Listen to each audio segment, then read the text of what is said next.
Hey guys, so we are back with another video. मैं हूं संजीव, ये है तो हम लोग हाजिर हैं आप सबके सामने एक नई वीडियो के साथ। और ये वीडियो है रूसी खजाना। 6 महीने के लिए भारत के हाथ कंपनियों की लॉटरी लगी। जी हाँ, कंपनियों की लग गई है लॉटरी। कौन सी कंपनियों की, ये वीडियो देख के पता लगेगा। किस चीज के लिए लॉटरी लगी है देख के पता लगेगा। रूस से रिलेटेड कोई वीडियो है, इंडिया रूस की वीडियो देख के करेंगे। वीडियो पे बात लास्ट में। ये वीडियो है इंडी प्लस का, आप जाए उन्हें भी सब्सक्राइब और फॉलो कर सकते हैं और हमें भी कर सकते हैं। ये वीडियो देखते हैं। वीडियो शुरू करने से पहले इस वीडियो को करते हैं आप लाइक, शेयर और चैनल को सब्सक्राइब। बिल्कुल। और हम लोग अवेलेबल हैं सोशल मीडिया प्लेटफॉर्म्स पे भी। फेसबुक और इंस्टाग्राम का लिंक मिल जाएगा आपको वीडियो के डिस्क्रिप्शन में। जाए और हमें जरूर फॉलो करें। जी बिल्कुल। आइए देखते हैं लॉटरी कितने करोड़ की है। Let's go.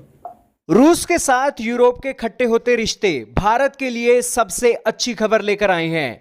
भारतीय कंपनियों के लिए तो रातों रात जैसे लॉटरी लग गई है और भारतीय कंपनियां रूसी खजाने के ऊपर टूट पड़ी हैं। दोस्तों, रूसी खजाने के बारे में बताया जाता है कि एक समय था रूस का खजाना इस्तेमाल कर करके यूरोप के देशों ने खुद को महाशक्ति घोषित कर दिया और आज वो रूसी खजाना यूरोप के देशों से मुंह मोड़कर भारत के अंदर एंट्री कर रहा है और भारत को महाशक्ति बनाने की ओर ये लेकर जाने वाला है।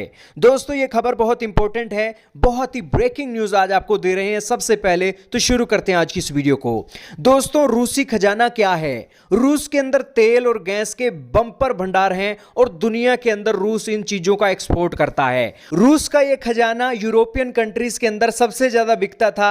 यूरोपियन यूनियन होने के कारण यूरोप की जो कंट्रीज है रूस के ऊपर प्रेशर बिल्डअप करती थी कि हम आपसे ये सारा खजाना लेने के लिए तैयार हैं, लेकिन आप हमें ये सस्ते रेटों पर दोगे।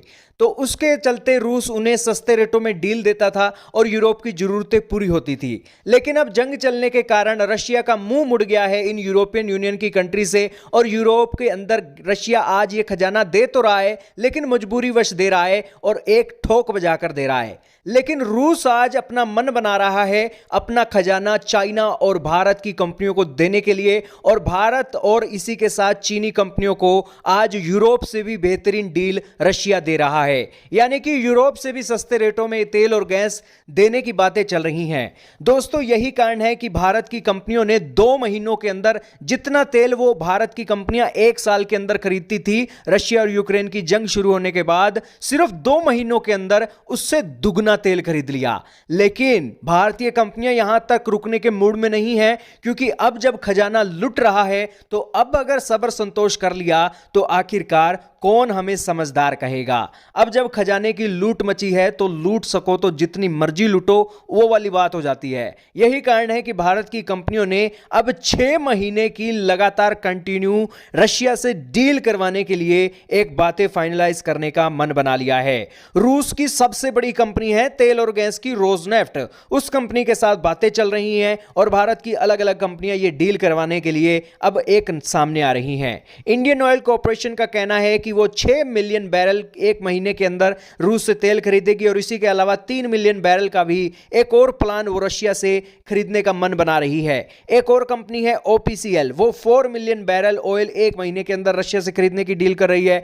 HPCL है, वो 3 मिलियन बैरल तेल खरीदने की बातें कर रही है। यह सारा डाटा सोर्सेज के जरिए मीडिया के अंदर सामने आया है। अब दोस्तों, आप कहोगे कि भारतीय कंपनियां धड़ाधड़ तेल खरीद रही हैं, तो भारत के अंदर तेल की कीमतें कम क्यों नहीं हो रही हैं? दोस्तों, रशिया के या फिर दुनिया के अंदर तेल $100 प्रति बैरल के आसपास हो, लेकिन फिर भी भारत के अंदर तेल की कीमतें बढ़ रही हैं। ये इंटरनेशनल मार्केट के कारण नहीं बढ़ रही हैं। भारत की सरकार हो या केंद्र सरकार या फिर राज्य सरकारें हो, इन्होंने जो टैक्स लगा रखे हैं, दुनिया में सबसे ज्यादा टैक्स भारत के अंदर लगता है फ्यूल के ऊपर, उन कारणों से कीमतें बढ़ी हुई हैं। आपने हाल ही में भारत के प्रधानमंत्री को यह कहते हुए सुनाई दिया कि तेलंगाना हो, इसी के साथ महाराष्ट्र हो, ये अपने एक फ्यूल टैक्स के ऊपर कटौती नहीं कर रहे हैं, जिस कारण से कीमतें बढ़ रही हैं। इन्हें चाहिए कि जनता को इन्हें राहत देना चाहिए। यही कारण है कि दुनिया से हम चाहे जितना मर्जी सस्ता तेल ले लें, जब तक राज्य और केंद्र सरकारें तेल को सस्ता नहीं करेंगी, टैक्स को घटाएंगी नहीं, तब तक तेल की कीमतें कम होना नामुमकिन है। हालांकि सस्ते तेल का भी एक रोल होता है, कंपनियों के भी अपने रेट होते हैं,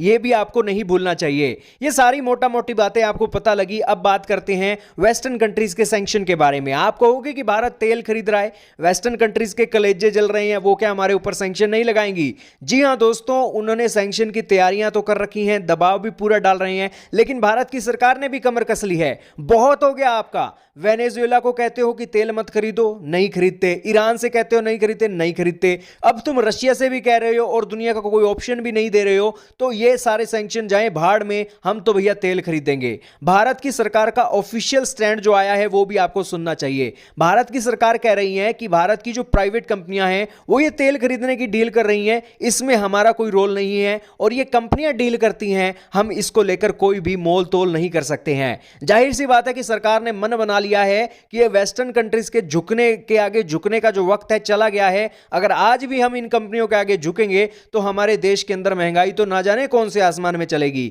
और यही कारण है कि अब वेस्टर्न कंट्रीज के ताने सहने के दिन चले गए हैं और वेस्टर्न कंट्रीज को साइड में रखकर अब देश के हित में फैसले लेने के समय आ गए हैं। क्या कहना चाहोगे रूसी खजाने के ऊपर? भारत की कंपनियां 6-6 महीनों की डील कर रही हैं, कमेंट सेक्शन में बताइएगा।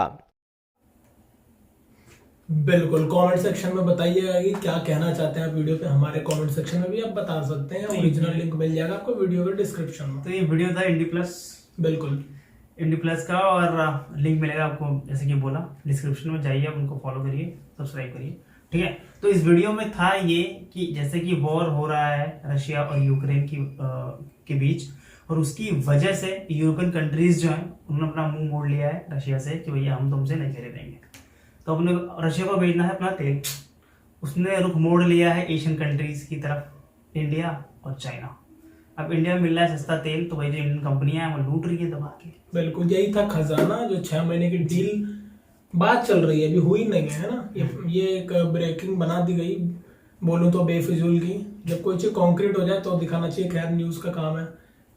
हल्की भी भनक लगे तो उस पर भैया कंपटीशन का सामान है, वही समझ सकते हो ना आप लोग, ठीक है। तो ये डील है। बाकी जहां तक बात है भारत की, तो भारत तो भाई खरीद ही रहा है, और अभी भी हमारी जो बाइंग परचेज है ना जो यहाँ से ऑयल का, काफी कम है। जयशंकर जी ने अभी कहा ही था अभी कि जितना यूरोप पूरा एक दोपहर में खरीदता है वो भारत 1 महीने में भी नहीं खरीदता। ये अभी हाल है यूरोप में, सारे देश यूरोप के। अभी मैंने एक डेटा आज ही देखा है भाई, जर्मनी नंबर 1 पर चल रहा है इंपोर्टर में। और इन लोगों ने खुद ही रशिया की जो करेंसी गिरी थी, इनका मेन था कि रूबल को कैसे भी कमजोर कर दो, ठीक है। अभी रूबल की करंट वैल्यू $1 71 रुपए के बराबर है, और हमारा $1 76 रुपए के बराबर है हमारा रुपीज, यानी कि हमसे भी स्ट्रांग हो चुका है दोबारा। यानी कि कोई भी लॉस, अगर आप रुपीज के हिसाब से देखोगे, करेंसी पे कुछ खास इफेक्ट आया नहीं इस पूरे ट्रेड का। इतना जबरदस्त सैंक्शन है, जबकि आप समझ रहे हो कितनी बड़ी बात है, क्या संभाला है मैनेजमेंट देखो। क्योंकि भैया रूस ने दे रखा है, खुली धमकी दे रखी कि आपको अगर सामान खरीदना है पूरे यूरोप को और उनको, तो आपको सबसे पहले अपने यूरो से या अपने यूएसडी से, ठीक है, डॉलर से पहले आपको खरीदना पड़ेगा रूबल, फिर वो रूबल आप हमें देना। इससे क्या होगा कि करेंसी जो है इनकी वो स्ट्रांग बनी रहेगी। तो ये तरीका है, अगर आप ऐसे नहीं तो दूसरे हाथ से दो। तो इन लोगों ने खुद इनकी करेंसी स्ट्रांग कर रखी है भैया, इसमें भारत का कोई योगदान नहीं है।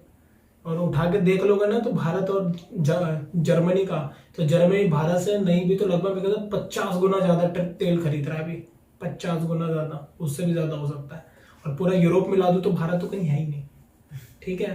तो जो तेज बन रहे थे ना यार, आज की बता रहा हूँ भाई, आज की न्यूज है ये, आज ही देखा है मैंने वो चार्ट, ये अभी रिलीज किया है कुछ दिन पहले ही, रशिया ने किया है, किसने कि ये हाल है। तो भारत पे चढ़ रहे हैं, खामा खाई दिखाए जा रहे हैं, और हम तो भैया लेंगे।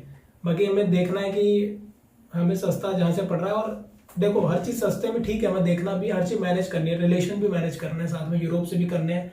हम लोग, हमारी वॉर तो है नहीं भाई, डेवलप कर रहे हैं हम, डेवलप्ड भी नहीं है ना हम। मैन्युफैक्चरिंग बहुत बड़ा हब है चाइना की तरह कि भैया हम लेना ही पड़ेगा हमसे सामान, कोशिश कर रहे हैं बनने की। तो भैया हमें मैनेज करना है सब कुछ, लेकिन सबसे पहले अपनी जनता है, वो भारत सरकार ध्यान दे भी रही है। और बात जहां तक है भारत में तेल की रेट की, तो वो सच बात है, जब तक गवर्नमेंट नहीं चाहेगी और राज्य सरकारें दोनों अपना अपना टैक्स लगाती हैं, वैट लगाती हैं उसके ऊपर, 15-15, 19-19 रुपए से राज्य सरकार और केंद्र सरकार का है इसके ऊपर, अगर सब हटा दिया जाए तो ये गिर के आपकी वैल्यू 60 से भी नीचे आ जाएगी। पर ऐसा करना भी ठीक नहीं होगा, क्योंकि वही एक इनकम सोर्स है गवर्नमेंट पे, ये कर देगी तो हम श्रीलंका बन जाएंगे। क्योंकि इंडिया में आधे से ज्यादा लोग तो टैक्स नहीं भरते, टैक्स चोरी के मामले आपको पता ही है। ये सब ऐसी चीजें हैं कि जो हर आम आदमी टैक्स भरता है उसे पता नहीं लगता। हर चीज पे टैक्स इसीलिए लगाया जाता है कि आम से आम आदमी कुछ खरीद रहा है तो टैक्स दे। और गलत भी क्या है, टैक्स ले रही है तो गवर्नमेंट। पर ये है कि एक चीज को एक बार होता है ना कि मैक्सिमम कहाँ तक इस, अभी पिछले 25 दिनों में तेल का कोई रेट नहीं बढ़ा है भाई। ये थोड़ी सी राहत की खबर है, जितना उन्होंने बढ़ाना था बढ़ा दिया। लास्ट 80 पैसे बढ़े थे मेरे ख्याल से 2 अप्रैल या कितने अप्रैल के आसपास में बढ़े थे, तो अभी तक कोई बढ़ा नहीं है, तो ये अच्छी बात है। देखो आगे क्या होता है। वीडियो बाकी जहां तक है खजाना वजाना कुछ नहीं है भाई, देखो क्या होता है। भारत बेवकूफ है नहीं, अपना करेंगे वो जो करना है। हमारा तो ये स्टैंड है भाई, देखो अपने लोगों को भी ध्यान में रखो और पर रिलेशनशिप भी ध्यान में रखो, दोनों को लेकर चलना पड़ेगा। ये बहुत ही चुनौतीपूर्ण समझ रहे हो समय है खासा। तो भाई वीडियो में कुछ खास और था नहीं, और कुछ नई वीडियो में होगा तो वीडियो बोलेंगे। में बस 2 ही, बिल्कुल बोलूं तो मैं 2 ही सेंटेंस है कि यूरोपियन कंट्रीज ने थोड़ा सा मुंह मोड़ लिया है तरीके से, तो इंडिया को मौका मिल गया कि भैया वो सस्ता तेल परचेज कर पाए। थोड़ा कर सकते हैं हम, ऐसा बोल सकते हैं इसको, ठीक है। लेकिन बाकी तो वीडियो में बात की थी, वेनेजुएला से मना कर रखा है, हाँ। लेने को नहीं ले रहे भाई। इराक से नहीं, इराक से ले रहे हैं, पता नहीं यार, इराक का ध्यान नहीं है, शायद ले रहे हैं। ईरान से नहीं ले रहे हम, और आपका भी रूस से मना कर दे। तो रूस तो हमारा खैर घनिष्ठ मित्र है, यू नो, हनुमान जी राम जी की दोस्ती है, कैसे छोड़ देंगे, नहीं छोड़ेंगे। मैनेज कर रहे हैं, चीजें हो रही हैं, चल रहा है। और भारत में यार एक चीज और बता दूं कि इंडिया के अपने भी थोड़े से ऑयल कहीं से हम निकालते हैं, कहाँ से, हम लोगों ने उसका उत्पादन घटा दिया है इस गवर्नमेंट ने थोड़ा सा, तो ये भी इनको बढ़ाना चाहिए खुद, थोड़े प्राइस स्टेबल करने के लिए। जो भी है खैर मुझे डिटेल में नहीं पता, इसलिए मैं ज्यादा बोलूंगा नहीं, पर इतना मुझे पता है तो मैं इसको बता देता हूँ आपके सामने कि ऐसा भी है। 23 बिलियन 23 समथिंग कुछ 23 का नंबर था, तो उतना मैट्रिक शायद हम निकालते थे जमीन से, अभी 14 कर दिया है उत्पादन गिरा के भारत ने अपना खुद का। थोड़ा बहुत भारत में भी है, थोड़ा सा है, ना के बराबर। तो ये है भैया पूरी कहानी। तो ये थी कहानी खजाने की। डब्लू बड़े डब्लू के नीचे आपको खजाना मिलेगा, धमाल मूवी वाला। ठीक, तो ये था वीडियो। होप कि आपको वीडियो समझ में आया होगा, ठीक है। करते हैं वीडियो का एंड, और जाने से पहले इस वीडियो को करते हैं आप लाइक, शेयर और चैनल को सब्सक्राइब। बिल्कुल, चैनल को सब्सक्राइब जरूर मारें। बाकी आप हमसे जुड़ सकते हैं फेसबुक और इंस्टाग्राम पर, दोनों का लिंक मिल जाएगा आपको वीडियो के डिस्क्रिप्शन में। जाएं और हमें जरूर फॉलो करें। मिलेंगे आपसे नेक्स्ट वीडियो में। Till then take care, bye.